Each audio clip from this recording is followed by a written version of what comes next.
25 years after democracy. What are we doing? I said the Constitution is perceived, but is the Constitution working for us? Is the Constitution promoting issues which are impacting on us? Professor spoke about, or Doctor apparently before I arrived, the issue of rural and urban spaces. Because the government is the one which is supposed to create that enabling environment, is our government doing that? Is it moving towards that? Why do we also have to compare the two? Because we should be making sure that whoever is in the rural area is enjoying the space they are in, we develop that particular space. And we should be learning, or actually a lot of our government officials and them, they would travel to both China and them, where you find that they develop their rural areas so that there's no need of migration from the rural areas to the urban areas.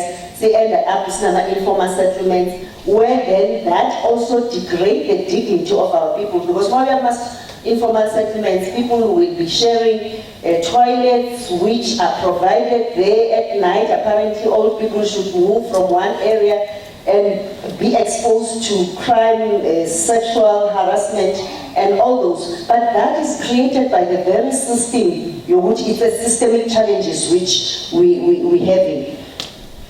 But then on the issue of the matter of the president, the report, the way we've investigated as an institution, I think I'll deal with that. As you know, that the matter is sub judice, is before court currently. And again, it's a question which we also need to find out, all being equal before the law, and how certain proceedings are conducted, because the judiciary is also there to make sure that there's access to justice, there's transparency, and there's equal treatment for all, irrespective of the position we are holding.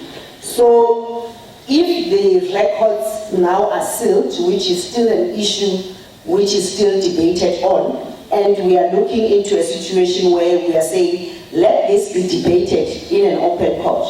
Because currently there's that challenge that the records are sealed in the chambers, so we would need to engage openly and transparently about that. But it is a serious challenge, because I think Chief Justice Mkhwebane spoke about the very same issue. If when I 1 million, 1,000, yes, it's fine. We can say, I can pay you back. But then when you give me 1 million and you say you are assisting me towards my campaign or my processes, what are you then creating? Because at the end of the day, we are 1 million. Actually, that's what he said. But then that's a challenge we are facing, because there is that issue of whoever gives you money will expect something. As an institution, our focus is ethical leadership. Our institution is making sure that the very same legislation which we are the only institution which investigates under the Executive Members Ethics Act, it expects members of the executive to behave in a very angelic, out of, you can't even explain it. So we were focusing purely on that this should be declared, this should not be repeated, because we redress whatever conduct which is contrary to that. So that's what we've done. But then for us as an institution, we've done our part. We have also handed over the information, or the report is referring the matter to the law enforcement. It's up to them how they deal with the matter, but again, it's an impact to the poor and those who are poor and the marginalized. If we are, as a sovereign state, we can allow a situation where we've got millions and millions expended on certain issues, when you then go to Mkambatini, uthola ukuthi abantu abana school, abantu abana clinics, and we should question ourselves. Hence I said about certain NGOs, put their emphasis on a certain elite and neglect the people, our grassroots, who need those services. Again, we'll go back and say, do we have to subject ourselves to that? But I think Professor Siepe has written several articles about that. He will also comment. And on the issue of the land reform, I'm glad the doctor has touched on that particular matter.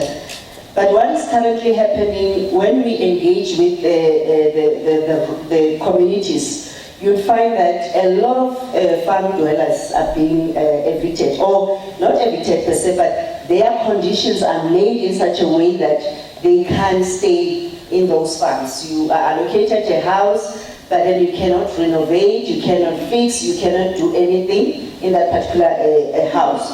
And when you are complaining to the Department of Rural Development, they will come and mediate between the two. But as well, what they were doing is that they would then negotiate with the farmers to allocate certain hectares to the people who are staying around that particular area. And now the Concord judgment has said you cannot only allocate few hectares, because the challenge with that legislation, which was saying at least the farmer can, out of the 1,000 hectares, allocate 2 hectares so that the people can be habitable.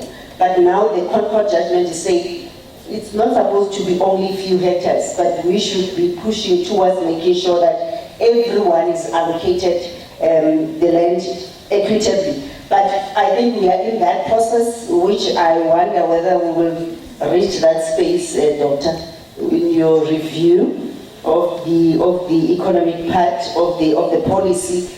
And I wonder whether we are involving the same people who are impacted, because the challenge is sometimes we move and implement what we think is proper and neglect the people who are impacted by the very same policies which we are implementing. Professor?